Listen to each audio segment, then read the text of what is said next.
지난 시간에는 법은 왜 규범인가 라고 하는 주제를 가지고 생각을 해봤는데, 이 시간에는 법은 왜 사회규범인가, 인간의 사회적 본성은 무엇인가, 이것을 잘 설명하고 있는 홉스의 사회계약론, 사회에 있는 곳에 법이 있다라고 하는 이 말이 의미하는 바를 같이 생각해 보도록 하겠습니다.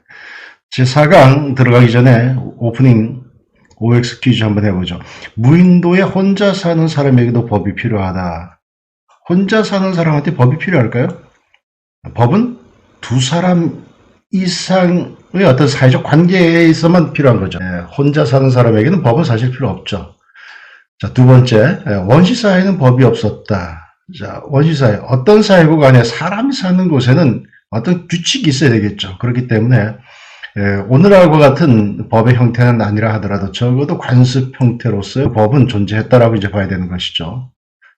세 번째, 인간이 사회를 이루는 이유 중에 하나는 협력의 필요성 때문이다. 그렇죠? 사람은 혼자 살 수가 없죠. 인간은 자기 생존, 또 생존을 넘어서 번영을 위해서 협력이 필요한 겁니다. 인간은 왜 사회를 이루는가? 우리가 잘 아는 아리스토텔레스의 말이 있죠. 인간은 사회적 동물이다. 고대 그리스 철학자 아리스토텔레스는 인간을 정치적 동물 또는 사회적 동물이라고 정의를 했습니다. 그래서 국가, 폴리스죠. 도시국가 밖에서 사는 존재는 국가를 필요로 하지 않는 아주 초월적인 신이거나 아니면 공동체와는 전혀 무관하게 본능에 따라서 사는 짐승이거나 둘 중에 하나다, 이렇게 얘기를 했습니다. 아리스토텔레스의 이 말 속에는 인간은 혼자서는 자기 충족을 이룰 수가 없다. 자기 충족이라고 하는 것은 여러 가지 의미가 있는 것이죠. 생존부터 시작해서 자아실현까지 포함하는 것인데, 인간은 혼자서는 그런 자아실현을 할 수 없기 때문에 결국은 사회 속에서 할 수밖에 없다는 것이죠. 그리고 사회라고 하는 것은 가장 작은 단위인 가족부터 시작해서 조금 더 확대된 마을, 또 그것이 좀 더 커진 국가, 폴리스로 자연스럽게 공동체가 이제 형성이 된다는 겁니다. 그래서 이 국가라고 하는 것은 뭐냐? 단순히 우리 생존을 위한 역할을 하는 것뿐만 아니라 나아가서 우리 개개인의 삶을 보다 더 좋게 하는데, 그것을 목적으로 국가가 존재한다라고 하는 것입니다.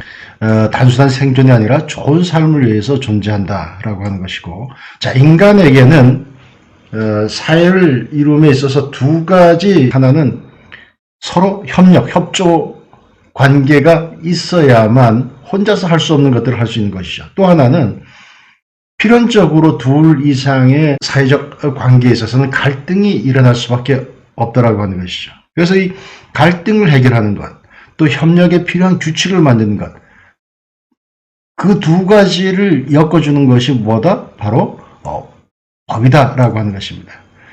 협력의 필요성을 조금 더 구체적으로 본다 그러면, 원시사회를 생각해 보면 혼자서는 사냥하기도 힘들죠, 사실. 그래서 생존을 위해서는 결국은 서로 협력을 해야 되는 것이고, 또 외부에서 누가 침입할 때도 혼자서 막기보다는 여럿이서 같이 막는 것이 훨씬 더 효과적인 것이죠. 그래서 생존을 위해서 결국 협력이 필요한 것이고, 또 생존을 넘어서 일상에 있어서도 사람마다 갖고 있는 소질과 능력이 다르니까 정말 자기가 잘하는 것, 자기 장점을 살려서 뭔가 거기에 집중하고 그 잘하는 것을 가지고 그걸 우리가 분업이라고 그러죠. 분업을 통해서 가장 잘하는 걸 가지고 다른 사람 것과 교환을 하게 되면 훨씬 더 삶의 수준이 높아지고 효율성이 높아지겠죠. 애덤 스미스 같은 사람은 여기에 착안해서 분업이 결국은 경제의 부를 창출하는 기초다, 이렇게 이제 보기도 했죠. 자, 또 하나, 인간만이 사실은 어떤 문화를 갖고 있죠. 언어를 갖고 있고, 또 지식을 갖고 있고, 어제보다는 오늘의 지식이 더 많아지고, 또 내일은 그보다 더 많은 지식이 있을 것입니다. 기술도 마찬가지고요. 그런 것들은 결국 사회 속에서만 전승이 되는 것이죠. 혼자서는 할 수 없다라고 하는 것입니다. 그리고 인간이라고 하는 것은 사실은 가장 무서운 게 소외죠. 고독이죠. 타인과의 관계 속에서, 타인과의 관계, 가족 속에서, 친구, 세대 간, 이런 유대 관계 속에서 행복을 느끼는 게 바로 인간이죠. 그래서 기본적인 다른 사람들과의 우호적인 관계, 긍정적인 협업, 이런 것들이 필요하다라고 하는 것입니다. 또 반면에 섞여 살다 보면, 같이 살다 보면 갈등이 불가피하게 일어날 수밖에 없습니다. 첫 번째, 자원의 희소성. 자, 우리가 알다시피 먹을 것, 입을 것, 뭐 이런 것들, 자원이라고 하는 것은 늘 모든 사람에게 열려있는 게 아니죠. 항상 희소하기 때문에, 희소하다라고 하는 것은 그걸 가지고 경쟁을 하게 되는 것이고, 경쟁을 하다 보면 서로 충돌을 하게 되는 것이고, 각자 이익이 서로 이제 부딪히게 되는 것입니다.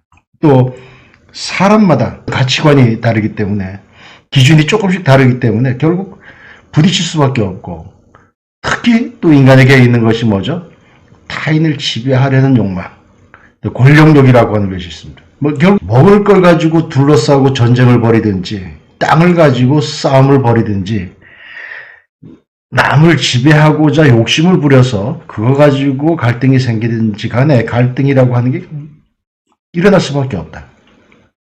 결국 협력을 위해서도 사회가 필요한 것이고, 갈등 해결을 위해서도 사회가 필요한 것이 뭡니까? 바로 법이다. 그러니까 협력의 규칙, 갈등 해결의 규칙, 그 규칙이 바로 법이라고 하는 것이죠. 이것을 잘 설명한 것이 토마스 홉스 사회계약론이죠. 사회계약론이라고 하는 건 사실은 하나의 가정적인 거죠. 우리가 경험적으로 인류가 경험을 해서 아는 것은 아니고, 사회계약론이 나온 배경은 16세기 그 무렵에 여러 가지 유럽에서의 정치, 종교적인 갈등, 이런 상황 속에서 도대체 정치적 정당성이라고 하는 것은 무엇이냐, 사회라고 하는 것은 무엇이고, 국가의 통치 체제가 사람들에게 명령을 하고 어떤 구속을 하는 그 정당성의 근거가 어디에 있느냐라고 하는 걸 나름대로 이성적으로 설명을 하기 위한 도구로서 나온 것이 바로 사회계약론입니다. 사회계약론 말고도 여러 가지 이론들이 있습니다만, 지금까지 나온 것 중에 그나마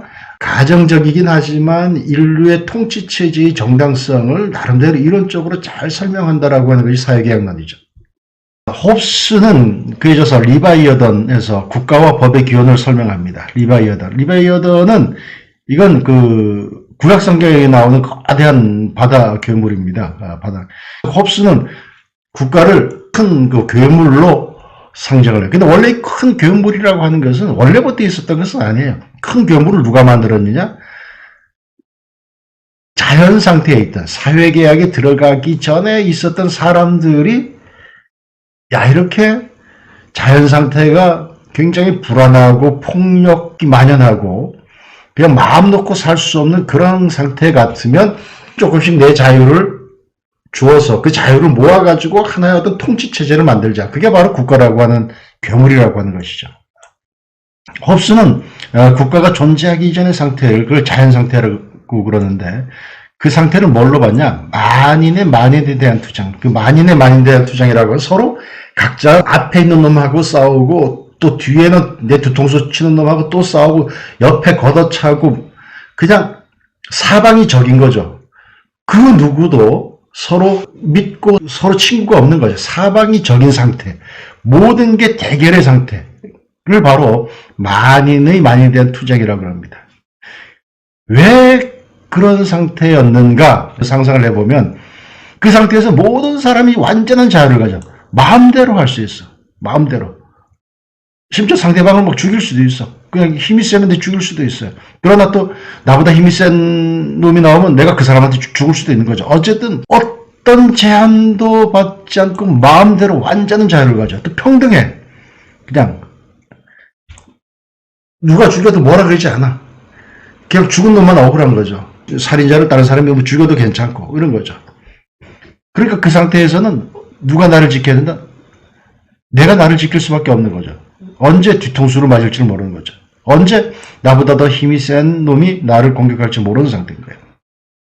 그래서 이런 상태에서는 뭐예요? 내가 당하기 전에 먼저 공격하는 것이 최선의 수비다. 이런 거죠. 그러니까 얼마나 불안하겠어요. 자, 그래서 자연 상태에서의 삶은 자기 혼자예요. 고독하게 자기 혼자 생존해야 되는 거죠.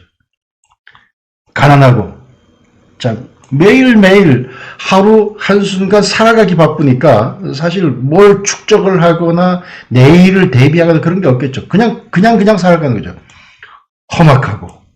한마디로 말해 짐승 같고 언제 죽을지 모르니까 짧은 거죠. 고독하고 가난하고 험악하고 짐승 같고 짧은 것. 우리가 정말 싫어하는 거죠. 제일 원치 않는 삶의 형태가 사실은 어떤 상태? 자연 상태다. 아이러니하게도 그 자연 상태는 어떤 상태다? 완전한 자유를 갖고 완전한 평등을 가졌음에도 불구하고 그 자연 상태라고 하는 것은 고독하고 가난하고 험악하고 짐승 같고 짧다는 것입니다. 자, 그래서 한 게 뭡니까? 그래서 두 발 뻗고 잘 수 없는 공포와 불안, 여기서 벗어나기 위해서 계약을 한다는 거죠. 서로 야 그러지 말고 그냥 사이좋게 좀 지내자. 내가 갖고 있는 자유를 양보할게. 이렇게 하는 거죠. 그래서 모든 사람이 자신의 자연적 자유, 무제한의 자유를 포기하는 겁니다. 나 자유, 완전한 자유를 모든 사람이 서로 똑같이 갖고 있다 보니까 그게 너무 부담스럽고 그게 사실은 삶의 위험 요소가 된다라고 하는 거죠. 그래서 무제한의 자유를 포기한다. 대신에 그 자유를 하나의 주권자에게 양도한다. 주권자가 뭐겠어요? 바로 국가라고 하는 거겠죠. 그래서 주권자가 모든 사람을 대신해서 권력을 행사하는 거예요. 힘세다고 다른 사람을 해치면 그 주권자가 나서서 그 힘세다고 멋대로 하는 놈을 잡아가지고 처벌하는 거죠.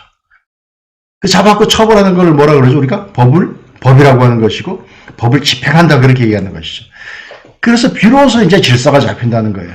완전한 자유, 완전한 평등이 인간을 자유롭게 진짜 안전하게 하는 것이 아니다라고 하는 깨달음 속에서 인간은 자기 자유를 양도를 한다. 누구에게? 주권자에게 양도를 하게 되고 주권자가 대신 그 법을 만들고 법을 집행한다는 것이죠. 자, 사회계약의 논리를 그래서 정리를 해보면 인간은 자연 상태에서 들어가면서 포기를 하게 돼요. 뭘 포기해요? 무제한의 자유를 포기하는 겁니다. 대신에 뭘 얻어요? 이제 안전해. 좀 질서가 잡혀 혼돈스럽지가 않아. 조금 더 이제 두 발 뻗고 잘 수 있는 거예요. 포기하는 게 뭐죠? 타인을 공격할 권리. 이거 함부로 사람을 해치거나 빼앗거나 이제 그러지 못해. 대신에 나도 보호를 받는 거죠. 또 스스로 판단하고 집행할 권리. 내 스스로 옳고 그른 걸 판단하고 옳고 그른 것에 따라서 다른 사람들에게 가하는 사적인 보복. 이런 것들을 포기하는 것이죠. 대신에 국가가 제공하는 공정한 법 시스템과 재판 이걸 얻는 거죠. 자, 여기에서 우리가 이제 또 하나 이걸 생각할 수 있죠. 사회계약이라고 하는 것이 아까 제가 말씀드린 16세기 유럽에서 정치적 종교적 혼란한 상태에서 정치라고 하는 것의 정당성, 통치라고 하는 것의 정당성의 근거는 무엇이냐라고 하는 이론적 논거로서 나온 게 사회계약이라고 그랬어요. 그러면 적어도 정치적 정당성, 통치의 정당성 우리에게 보여주기 위해서 적어도 우리한테 뭐가 있어야 된다? 그 국가는 우리에게 안전과 질서를 제공해 줘야 되는 것이에요. 타인의 불법적인 우리 생명, 재산에 대한 침해로부터 우리를 보호해 줘야 되는 거예요. 내가 개인적으로 보복하는 것이 아니라 적어도 공정한 법과 재판에 의해서 내 권리가 보호되고 내가 불필요하게 다른 사람에게 속박되어서는 안 되는 거예요. 그러니까 국가의 정당성이라고 하는 것은 바로 이것들을 보장해 주는 데서 오는 것이다. 안전과 질서, 타인으로부터의 보호, 공정한 법과 재판. 이걸 못하면 사실은 뭐가 되는 거죠? 왜 굳이 우리가 자연 상태에서 누리던 자유를 포기하고 들어왔지? 차라리 자연 상태로 돌아가는 게 더 좋지 않아? 이렇게 생각할 수도 있는 것이죠. 그래서 사회계약을 통해서 국가라고 하는 것은 최소한 이런 것은 해줘야 된다라고 하는 것을 볼 수가 있습니다. 자, 사회계약의 결과 그래서 국가가 탄생했어요. 홉스는 이 국가를 아까 얘기한 것처럼 리바이어던 엄청난 괴물로 비유합니다. 괴물이라고 하는 것 우리가 거기서 어떤 나오는 이미지가 있잖아요. 거대한 힘 그리고 이제 개인하고는 완전히 차원이 다른 존재가 돼버리는 거예요. 별개로 뚝 떨어져서 그 국가는 법을 제정하고 집행함으로써 질서를 유지하는 겁니다. 그래서 초기에 이 사회계약론이 나왔을 때 이 홉스의 리바이어든이 전제군주 정부가 통치하는 그 시스템을 정당화한다라고 하는 그런 비판도 많이 받았었어요. 그러나 또 한편으로는 국가라고 하는 것을 따지고 들어가면 누구의 합의에서 각 개인의 합의에 의해서 만들어진 것이다. 현재는 개인과는 비교할 수 없는 수준의 힘과 폭력적인 도구를 다 갖고 있는 것이 국가지만, 그러나 그 본질은 각 개인의 합의에 의한 것이다. 약속에 의한 것이다. 라고 하는 그런 점에서는 굉장히 혁명적인 이론이었다. 그렇게 이제 볼 수가 있는 것이죠. 자, 국가 역할 리바이어던 그 괴물이 뭘 해야 되냐? 법을 제정하는 겁니다. 무엇이 허용되고 금지되는지 정하는 겁니다. 우리 지난 시간에 규범이라고 하는 것이 세 가지 형태로 존재한다고 그랬죠. 명령, 금지, 허용. 그 대표적인 규범으로서의 법을 만드는 것, 그것이 바로 이제 국가 역할이라고 하는 것이죠. 또 분쟁을 해결하는 것이에요. 인간이 필연적으로 사회를 구성할 수밖에 없는 것은 두 가지 이유 때문에, 협력을 할 필요성, 또 하나는 갈등을 해결해야 될 필요성인데, 그 중에 하나 분쟁 해결, 갈등을 재판으로 해결해 줘야 되는 것이죠. 그것도 어떻게 공정하게 해결해 주는 것이죠. 마음으로 어떤 승복할 수 있도록 해줘야 되는 거예요. 그리고 법을 집행해줘요. 위반자를 처벌해줘야 돼. 자연 상태에서는 내가 처벌해서, 나한테 누가 공격을 해오면 내가 알아서 처벌을 했죠. 그런데 그걸 국가에다가 맡긴 거예요. 그러면 국가는 사실 나를 대신해서 하는 거지만 적어도 공정하게, 내 눈에 봤을 때 공정한 정도로 위반자를 처벌해야 되는 것이죠. 그리고 외적을 방어해야 돼. 외부 침략으로부터 보호해야 되는 거예요. 그러니까 지금도 아주 가장 기본적인 국가의 기능이죠. 법을 제정하는데 그냥 막 만들면, 악법 만들면 안 되겠죠. 법을 제대로 만들어야 되겠죠. 그러니까 여기다가 법의 제정 앞에다 우리가 말을 붙인다면 좋은 법을 제정해야 돼. 악법 말고 좋은 법을 제정해야 돼요. 또 분쟁의 해결도 그냥 분쟁 해결이 아니라 공정하고 신속한 분쟁 해결. 또 법의 집행도 공정하고 신속한 법의 집행. 그리고 효과적인 외적 방어. 이게 바로 국가의 역할이라고 하는 것이죠. 홉스에게 있어서 법은 주권자의 명령입니다. 그 법이 있기 때문에 질서가 가능하다라고 하는 것이죠. 자, 사회에 있는 것에 법이 있다라고 하는 것. 그 법이 있을 때 비로소 예측 가능하죠. 예측 가능할 수 있어야 사실은 모든 인간들은 계획을 세울 수가 있는 겁니다. 또 법이 있어야 강자의 횡포를 막을 수가 있는 거예요. 사실은 내가 자연 상태에서 힘이 제일 세면 계약 필요 없죠. 사회적 합의 필요 없어요.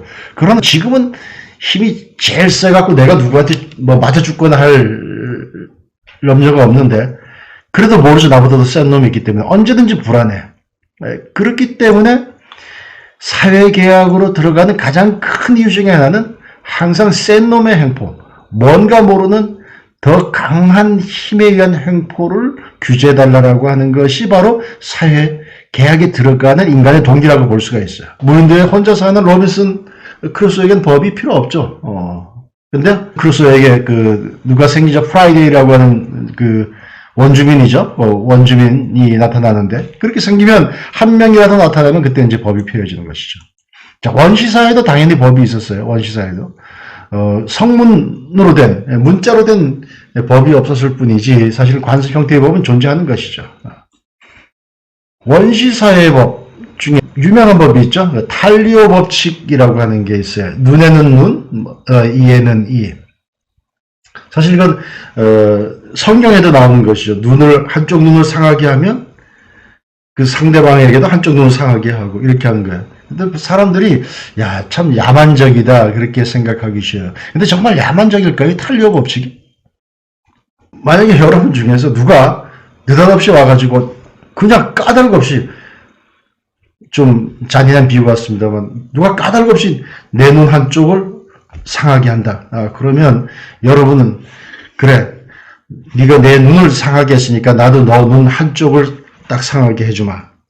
네가 내 다리 한쪽을 부러뜨렸으니까 너도 그만큼 거기에 해당하는 다리 한쪽만 부러뜨릴게. 이렇게 하나요? 제가 학생들한테 물어보면 이렇게 얘기해요. 죽여버릴 거예요. 그렇죠. 죽여버리겠죠. 가만히 있는 나한테 와가지고 누가 내 눈을 한쪽으로 뺀다든지, 가만히 누워 자는 내 다리를 분지르고 간다든지, 그러면 그 복수라고 하는 게 그 사람에게 똑같은 수준으로만 그치지 않겠죠. 그래서 이 복수, 눈에는 눈, 이에는 이라고 하는 탈리오 법칙이 사실은 야만적인 게 아니에요. 복수의 상한선을 정해놓은 그 당시의 원시사회에 있어서는 가장 정의로운 법입니다. 복수의 상한선을. 그 이상 하지 말아라는 거예요.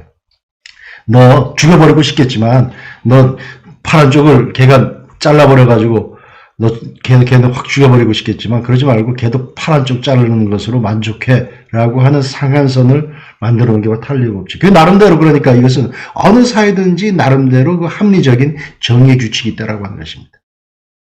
자, 법의 형태라고 하는 것은 원시사에서는 이제 관습이라고 하는 것. 아까 탈리오 법칙 같은 것도 일종의 그런 거겠죠. 고대 사회에서는 문자가 나오면서 함무라비 법전들 이런 게 중동 같은 데서 이제 보면 아주 오래된 그런 법전들이 나오기 시작하죠. 또 현대 사회에 와서는 이제 좀 더 체계적으로 되어 있죠. 자, 법 없는 사회는 가능한가? 법이 필요 없다라고 보는 사람들도 있습니다. 무정부주의자들, 아나키스트라 그러죠. 무정부주의자들 입장에서 보면 법과 국가는 억압의 도구다라고 이제 봐요.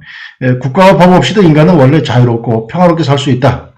왜 그러냐? 인간은 본성적으로 선한데 괜히 국가라고 하는 것이 들어서서 지배계급이 나오고 또 그 지배계급에 복속하는 피지배계급 이제 억압된다고 하는 것이죠. 법 없이도 도덕과 간섭으로 질서 유지가 가능하다든지 그렇게 보는 거죠. 무정부주의자들은. 마르크스 같은 경우에도 공산주의 사회가 완성되면 국가와 법이 사멸할 것이라고 예측했습니다. 모든 사람들이 완전히 평등한 공산주의 사회가 완성되면 국가라고 하는 것도 없어지고 당연히 법도 없어질 것이다. 이제 그렇게 주장을 했죠. 그러나 역사적으로 보면 법이 소멸하는 것이 아니라 러시아 볼셰비키 혁명 후에 더 가혹한 통치 수단으로 법이 이용되죠. 물론 이건 법치주의는 아닙니다. 법치주의는 아니고 룰 오브 로가 있고 룰 바이 로가 있죠. 룰 바이 로. 이 소비에트에서는 사실은 룰 바이 로. 그러니까 일당 통치, 당 독재를 위해서 사실 법이 수단으로 활용되는 것이기 때문에 법은 그냥 하나의 명분인 것이고 인치에 가깝다고 볼 수가 있습니다.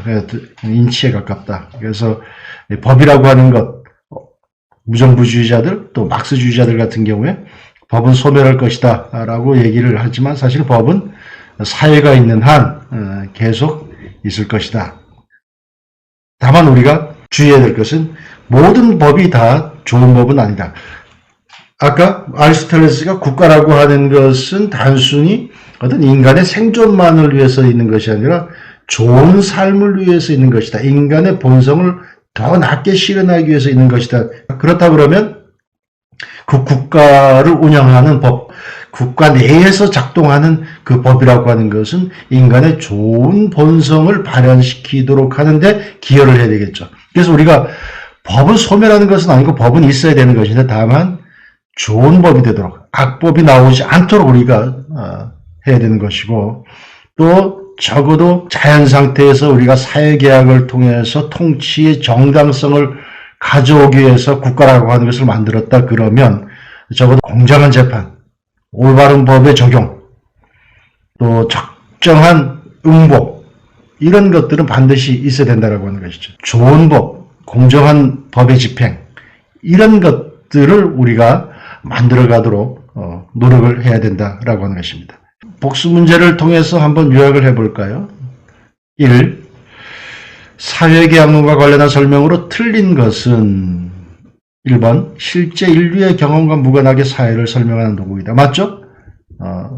뭐 자연상태라고 하는 것 가상으로 우리가 상상을 하는 것이지 실제로 그런 게 있었다 없었다라고 하는 것은 모르는 것이죠. 우리가 그것을 선언적이다 그렇게 얘기하는 거예요. 선언적으로. 자, 국가와 그 구성원은 대등해야 한다는 이론적 근거가 된다.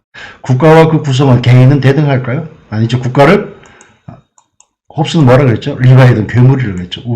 개인은 감히 상대할 수 없는. 예. 이게 이제 이번에 틀린 거고요. 자, 계약에 참여하는 구성원을 합리적 인간으로 설명해야 된다. 그렇죠. 내가 적어도 자연 상태에서 무제한의 자유를 양도할 때 대신 이런 것들은 얻을 수가 있겠다. 내가 포기하고 얻는 것이 뭐다라고 하는 것을 생각할 수 있는 사람이기 때문에. 그리고 사회계약론은 국가 통치체제의 정당성을 설명하는 이론적 도구죠. 그래서 여기서 1번 문제에서 틀린 것은 국가와 그 구성은 결코 대등하지 않죠. 국가는 개인보다 훨씬 큰 권력을 갖습니다. 다만 큰 권력을 갖게 된 바탕에 뭐가 있죠? 각 개인들의 합의가 있었다라고 하는 것이죠. 국가가 그걸 무시하면 안 되겠죠? 자, 2번 홉스가 말한 자연상태의 특징은 딱 나오죠. 만인의 만에 대한 투쟁, 평화로운 공존, 자연스러운 질서, 도덕적 완성. 이 평화로운 공존, 자연스러운 질서, 도덕적 완성. 이렇게 있으면 그냥 자연상태에 있으면 좋죠. 자연상태는 무제한의 자유와 평등이라고 그러지 않습니까? 무제한의 자유를 누리면서 평화로운 공존이 된다? 그럼 굳이 사회계약 할 필요가 없겠죠. 3번. 홉스의 사회계약론에서 국가와 법이 탄생하는 이유는 신의 명령, 자연상태의 공포와 불안에서 벗어나기 위해, 경제적 이익을 위해, 문화 발전을 위해. 자, 신의 명령. 이건 이제 과거에 이제 중세시대, 근대 이전의 사고방식이죠. 자, 홉스의 사회계약론이 갖고 있던 혁명적인 어떤 관점의 변화라고 하는 것이 바로 그런 거죠. 이제 국가라고 하는 것이 인간들의 합의에 의한 것이다. 라고 이제 보았다는 것이죠. 자, 그래서 사람들은 안전을 위해서 자유의 일부를 양도하고 국가를 만든다. 라고 이제 보는 것이죠. 4번. 아리스토텔레스가 인간은 사회적 동물이다라고 한 의미는 인간은 동물과 같다? 인간이 짐승과 같진 않죠. 그죠? 인간은 본성적으로 사회를 이루며 산다. 인간은 혼자 살 수 있다? 아니죠. 살 수 없는 것이죠. 인간은 사회에서 벗어나야 한다. 자, 인간은 본성적으로 사회를 이루며 사는 것이죠. 본성상 공동체 속에 살아가는 존재가 바로 인간이다. 5번. 법이 사회규범인 이유로 가장 적절한 것은 1. 개인의 내면을 규율하기 때문에. 법은 외면을 규율할까요? 내면을 규율할까요? 마음을, 그 양심을 규율하는 것은 도덕이나 종교 그런 거겠죠? 자, 2번. 사회적 관계에서 발생하는 문제를 해결하기 때문에. 여기 보는 사회규범. 사회적 관계라고 하는 것은 적어도 두 사람 이상의 관계를 얘기하는 것이죠. 자연법칙을 기술하기 때문에. 자연법칙은 우리가 지난번에 본 것처럼 자연법칙과 사회규범은 완전히 다른 것이죠.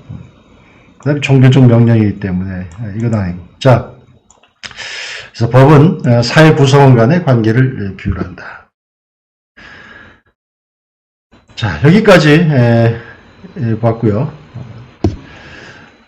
다음 제5강으로 이제 넘어가도록 하겠습니다. 다음 제5강에서는 법은 왜 강제되는가라고 하는 주제로 법과 강제의 불가분성, 그리고 심리적 내지는 물리적 강제, 법의 권위의 원천은 어디에 있는가, 이런 것들을 살펴보도록 하겠습니다.